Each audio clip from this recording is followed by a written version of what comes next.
comprometimentos para a próxima aula, pode ser?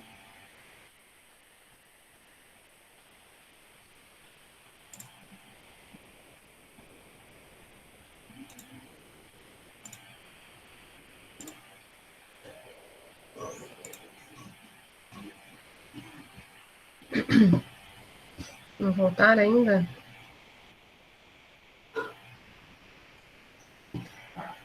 Tudo certo?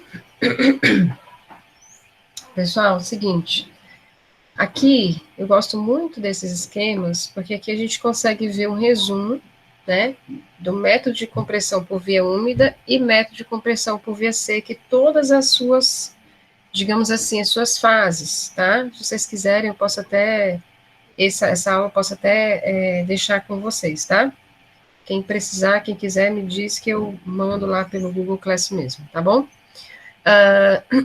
Então, aqui por via úmida, eu tenho a pesagem das matérias-primas, né, a tamização, depois da tamização eu tenho a mistura, a aglomeração, que é o momento que eu coloco o líquido que vai aglutinar, né, para preparar aquela massa úmida, depois eu vou para o granulado, faço a granulação, obtenho granulado, coloco na bandeja, levo para a estufa para secar, depois eu passo esse granulado ou pela própria máquina de granulação ou por um tamiz para fazer a calibração, mistura novamente, lubrificante e compactação em máquina de comprimir.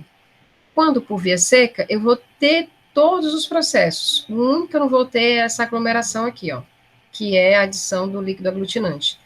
Nesse caso, vai ser substituída por uma dupla compressão. Lembra? Eu tenho uma dupla compressão, depois tritura novamente, e aí eu tenho os grânulos, calibração e adição do lubrificante e compactação. Então, a diferença aqui é que da via úmida para a via seca é que eu não tenho adição de um líquido aglutinante, e sim uma dupla compressão para a compressão dos grânulos posteriormente, tá?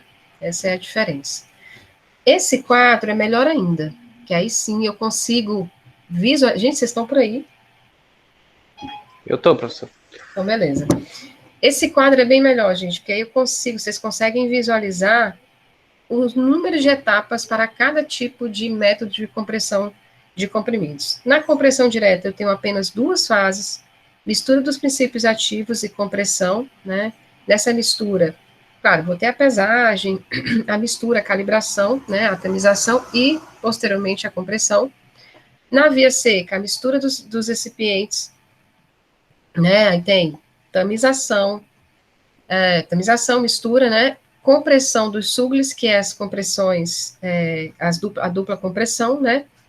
Esses sugles são como se fossem grânulos irregulares. Aí eu comprimo de novo, trituro, aí sim eu levo para a calibração, mistura e lubrificação e compressão. No outro, eu tenho, além de todas as outras fases, né? Eu tenho a adição do aglutinante, que é o momento em que eu adiciono um líquido que vai fazer a aglutinação para obtenção da massa, granulação, secagem, seleção dos grãos, que é a calibração e compressão. Então, a gente, de primeiro momento, já vê que a compressão direta é o método mais rápido, depois nós temos a via seca e depois a via úmida. Entretanto, o mais usual é a via úmida, tá? Então, fazendo uma comparação entre os métodos, na compressão por via úmida eu tenho muitas etapas, em detrimento das outras que têm poucas etapas.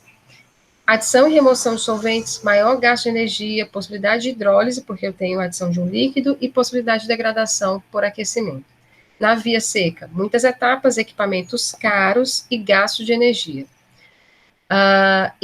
Aqui não está na via direta, na compressão por via direta, onde eu não tenho granulação, eu preciso de pós que sejam compressíveis, e isso vai gerar muito custo para a produção. Tudo bem, gente? Então, eu até coloquei aqui, ó, desenvolvimento de recipientes diretamente compressíveis, tendência mínima à segregação, boa compressibilidade e flui facilmente. Entretanto, é muito caro obter comprar esse tipo de recipiente, tá? Esse tipo de pó. E aí nós vamos para os adjuvantes utilizados em comprimidos. Eu vou já fazer o nosso quiz, porque eu preciso dar essa parte aqui antes para vocês, tá? Então, gente, em geral, os comprimidos pesam no mínimo, hein, 50 miligramas.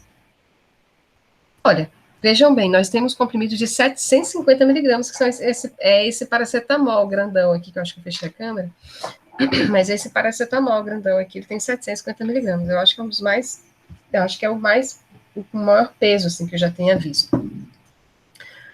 Uma baixa concentração de fármaco requer a adição de um componente que aumente a densidade da mistura e o tamanho do comprimido. E aí, o principal excipiente farmacêutico utilizado em comprimidos é o diluente. Qual é a função dele? É dar, gente, é dar massa. É só encher, digamos assim, a farinha do comprimido. É aquele excipiente que só vai dar volume ao comprimido, entenderam? Esses são os diluentes. Entenderam a função de um diluente? Sim, professor. Pronto, o amido é uma espécie de diluente, tá? Desse quadro aqui, eu trouxe para vocês um dos recipientes mais utilizados, deve ter em todos os comprimidos, que é o lubrificante, né?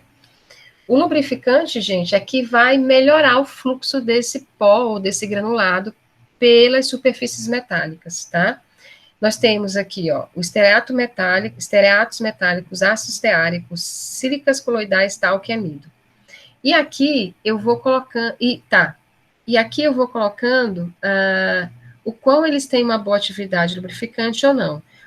De cima para baixo, de excelente a ruim, tá? Aqui, ó, os estearatos metálicos são os excelentes, o ácido esteárico é boa, sílicas não tem atividade lubrificante, o talco e o amido pobre, eles ainda são utilizados em comprimidos, mas muito pouco, porque eles não têm uma boa atividade lubrificante. Antiaderente, né? Todos eles têm uma boa atividade antiaderente, né? Essa antiaderência que vai evitar com que o pó fique aderido às superfícies metálicas. E atividade deslizante, que tem tudo a ver com a questão lubrificante, também, né? Vai ajudar.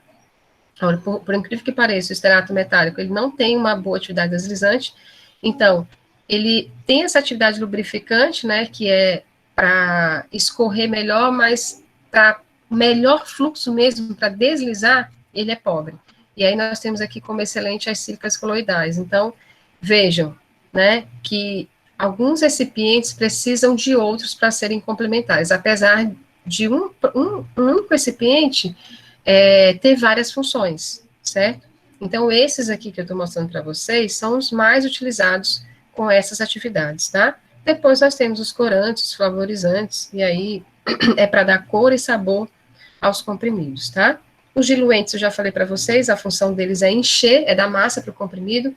Eu estou dando aqui como exemplo a lactose, é um tipo de diluente mais utilizado, dissolve-se rapidamente em água, tem sabor agradável, não é higroscópico, baixa reatividade, boa compatibilidade, as celuloses também.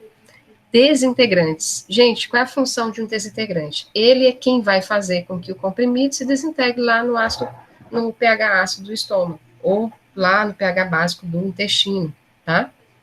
Então, eles são incluídos na formulação para assegurar a desintegração do comprimido em contato com o líquido.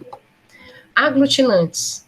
Para que serve um aglutinante? A gente não usa aglutinante lá na granulação por via úmida. O aglutinante é justamente para dar a liga entre esses pós, para formar um grânulo forte, bem coeso, bem unido, tá? Aí aqui até falo da concentração usual, que é de 2 a 10%. Exemplos de aglutinantes, os polímeros, polivinílicos e os derivados da celulose, carboximetilcelulose, HPMC, tá? Então, esses são os aglutinantes mais utilizados. Deslizantes, eu já falei lá naquele quadro. Os deslizantes é justamente para melhorar o fluxo desses materiais particulados, né? O talco é muito utilizado, não é tão bom, mas é muito utilizado. Aí tem o dióxido de sílico, coloidal e outros recipientes, mas o talco é ainda o mais utilizado porque é barato, né? E você consegue ter um bom fluxo utilizando o talco como deslizante. Lubrificantes, eu já mostrei alguns lá. Qual é a principal função? Assegurar a baixa fricção entre o sólido e a parede da matriz, ou seja, ele vai permitir com que esse sólido passe pela matriz sem ficar aderido, né? tanto na matriz do funil lá, que você vai preencher, que vai alimentar, quanto na matriz do próprio comprimido e as punções também, tá? Que são metálicas, ele poderia ficar ali aderido, mas você usa lubrificante para evitar essa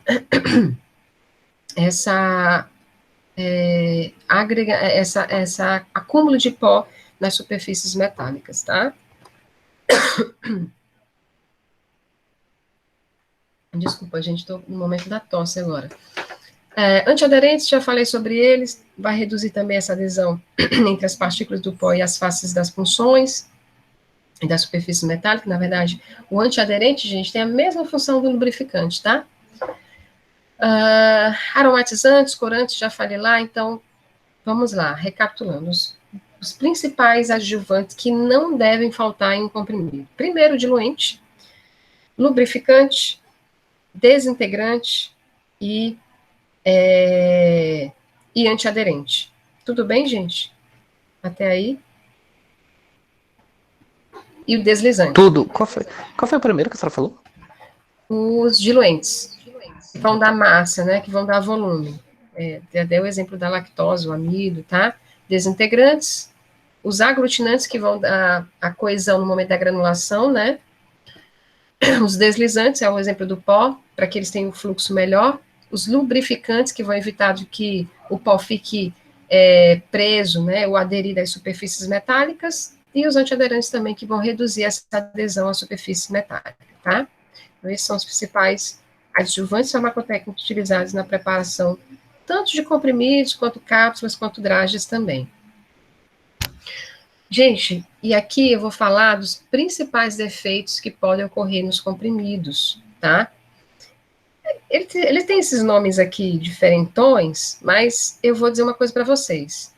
Gente, o que mais pode causar desvio de qualidade físico, o que mais causa desvio de qualidade físico em um comprimido é o processo de obtenção, tá? E, claro, a utilização dos recipientes inadequados.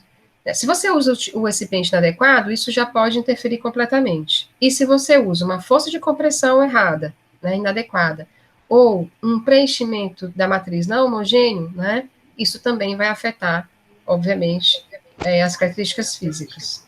Pode Professora, falar. E se caso a gente use um coadjuvante errado, a gente perde, então, o fármaco? Ou tem como tirar esse... Não, você não perde quando você coloca o pó naquela alimentadora, você nunca coloca o pó todo. Você coloca uma quantidade, faz uma compressão e vê se ficou entendi. Dureza. Então tem que fazer o teste igual da... Isso. Entendi. Tá? Não deu certo? Vai lá para a tua fórmula, olha a tua fórmula, muda as condições, se for o caso, de dureza, né, de força de compactação, ou de preenchimento da punção, né, que ela da matriz, desculpa, ou preenchimento da matriz, o volume, né, da matriz, que você faz com o ajuste da punção, ou ver as quantidades de recipientes que você está utilizando. Aí você vai analisar onde você errou, né? E aí, depois que você achar o erro, como as meninas viram lá no peso médio, né? Que elas viram que foi elas compreenderam que foi o volume de compressão que estava inadequado, é por isso que a massa estava abaixo do que elas queriam, né? Elas depois arrumam aquela condição, e aí faz mais um piloto, e depois deu certo. Então, eu mando brasa e coloco todo o pó que eu preparei, ou todo o grânulo que eu preparei, e comprimo para obtenção dos comprimidos. Então, falando de defeitos, né, nós temos o capping. O que é esse capping? Ele pode acontecer até 72 horas depois da produção do comprimido. No capping, você tem presença de ar no grânulo, né, devido a insuficiente aglutinante. Olha aqui, ó, isso aqui é um caso onde você tem o erro ou na quantidade de recipiente ou no tipo de recipiente que você está utilizando. E aí, olha, quando isso acontece, quando você tem um aglutinante ruim, né, isso quer dizer o quê? Que os grânulos não foram bem formados de maneira bem coesa. Então, as partículas do pó não estão bem ligadinhas ali, né, digamos assim, bem formadas no grânulos. E aí você precisa de uma força maior de compressão, tá aqui, ó, compactação, grande força, uma velocidade maior e menor tempo. Então, o grânulo fica muito seco ou umidade superficial excessiva. E aí você tem esse capping. O capping, deixa eu ver se eu tenho aqui mostrando. Pronto, o capping é quando a parte superior do comprimido, como se fosse, por isso que é capping, né? A capa dele se destaca do comprimido. Isso é um capping, tá? É quando há esse destaque da capa. E ocorre pela insuficiência de aglutinação lá na fase de granulação, tá? Então tá aqui, ó. Outras causas do. Aí tá, nós temos o picking, desculpa. O picking é esse aqui, ó. O picking é quando há rachaduras no meio do comprimido, ó, fissuras por estresse ou friabilidade. Aí sim, você tem a questão da friabilidade. O que, que é friabilidade? Baixa força de compressão. Então, ó, o picking, que são essas rachaduras devido à friabilidade, materiais aderidos às punções ou desgaste. Ó, quando você tem material aderido à punção, é porque você não usou o antiaderente correto ou o lubrificante correto, tá? Umidade superficial elevada nos grânulos, isso também pode causar o pink, ou seja, você não secou da maneira correta os grânulos, né? Aí, aqui nós temos as possíveis casos de laminação. Quando eu falo em relaxação de regiões durante a injeção, isso tudo tem a ver, gente, com o processo de aglutinação. Por isso que acho que nem é interessante falar sobre isso aqui, porque quando você não tem uma aglutinação correta, lá na via úmida, né, quando você vai obter a massa do teu granulado, você adiciona o solvente aglutinante, se esse solvente aglutinante não é o suficiente para aglutinar as partículas do sólido, você vai ter uma massa menos compressível, né, você vai ter um grânulo menos compressível e isso vai gerar essas lascas ou a friabilidade, porque a compactação não vai ser suficiente para você ter ali um comprimido bem compacto ou bem duro, tá? Friabilidade elevada e dureza reduzida. Mesma coisa que eu estou falando aqui. Recipientes de baixa densidade e granulometria, força de compressão excessiva ou força de compressão reduzida demais, e uso de estearatos e talco em grande quantidade. Lembram lá que eu mostrei que o talco, ele tem baixo poder de lubrificação, né?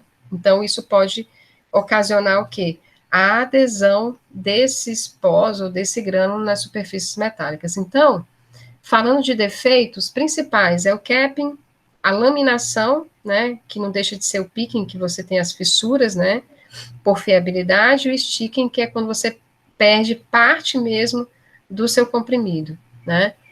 Tudo isso, gente, tem a ver com recipiente adequado, eu falei aqui do cap na questão do aglutinante, da laminação ou do picking, ou mesmo o sticking pela friabilidade. O que, que é a friabilidade? É quando você não tem uma força adequada, ou tem uma força muito alta, ou tem uma força muito baixa, né? Ou você não utilizou o antiaderente correto, ou você tem uma punção desgastada, tudo bem? Tudo isso pode promover esses defeitos nos comprimidos, tá?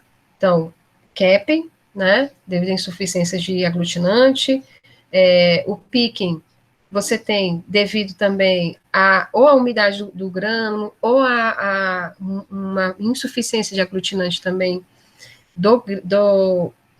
durante o processo de granulação por via úmida, o desgaste da matriz, e a friabilidade devido à dureza reduzida, ou seja, uma baixa força de compactação, tá? Tudo bem, gente, em relação a esses desvios de qualidades? Alguma dúvida? Eu acho que eu fiquei com uma professora, a gente pode usar, tipo, talco e outro deslizante juntos, assim, de uma vez só. Pode sim, Ok. pode sim, não tem problema nenhum, tá? O que você deve ajustar é a quantidade. Veja naquele quadro que eu mostrei para vocês, ó, vejam que cadê, gente? Aqui, ó, o mesmo recipiente, ele tem várias funções, né? Aqui eu estou chamando de lubrificante, mas ele tem atividade lubrificante, atividade antiaderente e deslizante. E veja, o talco, ele é pobre como lubrificante, mas ele é excelente como antiaderente e tem boa ação como deslizante. Então, por isso que você tem que fazer esse ajuste, né, dos recipientes, da quantidade dos recipientes, tá? E, por fim, tá, controle de qualidade de comprimidos, como é que se faz? Primeiro controle de qualidade é o visual, aspecto, cor e dimensões, né? Uniformidade de peso, através do peso médio. Eu vou lá, fiz 30 comprimidos, pego 10, faço o peso médio faço o peso médio desses comprimidos e comparo com o peso que eu quero atingir. tá? Teve um peso médio muito acima, refaz novamente, tá? Dureza e friabilidade. Dureza, eu quero saber qual é a força, né, para rachar esse comprimido lá no durômetro, né, isso para eu ter noção da dureza. Friabilidade, para saber o quanto que esse comprimido é friável, o quanto que ele está lascando, e vocês já sabem o que causa a friabilidade, uma baixa força de compressão, né, uma baixa dureza, ou ao uso de um aglutinante inadequado no momento de granulação, ou a própria umidade do granulado, tudo isso pode causar friabilidade. A desintegração, que é feito num desintegrador, vou mostrar aqui o equipamento. A dissolução é um dos controles de qualidade dos métodos de controle de qualidade mais importantes para um comprimido, que eu vou usar um dissolutor, que por sinal já tem aí na farmácia escola, e ainda bem que tem, né, que a gente vai poder fazer essa prática. Doseamento do fármaco no comprimido, uniformidade de doses unitárias e o controle microbiológico. Então, esses são os testes realizados para o controle de qualidade de um comprimido, tá? Gente, aqui é só para exemplificar para vocês os equipamentos utilizados. Nós temos o friabilômetro, né, o desintegrador, né, feita a desintegração, o durômetro que eu mostrei para vocês, e esse é o dissolutor, né? O dissolutor é um equipamento padronizado de acordo com a farmacopeia, com as farmacopeias, né, sobretudo a americana, a USP, onde você tem aqui 12 cubas ou 8 cubas. Essas cubas são de vidro ou são de polivinílico, de um polímero, né? Nessa cuba você vai ter água, né? Uma água que vai mimetizar o pH que você quer que esse fármaco seja liberado. Aqui dentro você tem uma outra cuba, elas estão dentro de uma cuba térmica, tá? Porque para mimetizar a temperatura do estômago, do trato gastrointestinal. O dissolutor, gente, é utilizado justamente para fazer a dissolução de comprimidos, de cápsulas e de grãos, ou seja, formas farmacêuticas sólidas de via oral. Porque nesse equipamento você vai mimetizar as condições do trato gastrointestinal. E aí você vai ter vários acessórios, tem pá, tem... Essa aqui é uma pazinha. Tem pá, tem as cestas, onde que vão promover o que a gente chama de fluxo, né? Quando você tem um comprimido no estômago, ele vai estar sujeito a quê? A alguns movimentos peristálticos, né? Os movimentos peristálticos, você tem o quê? Velocidade. Então, o líquido ele fica ali em constante movimentação por conta do movimento peristáltico.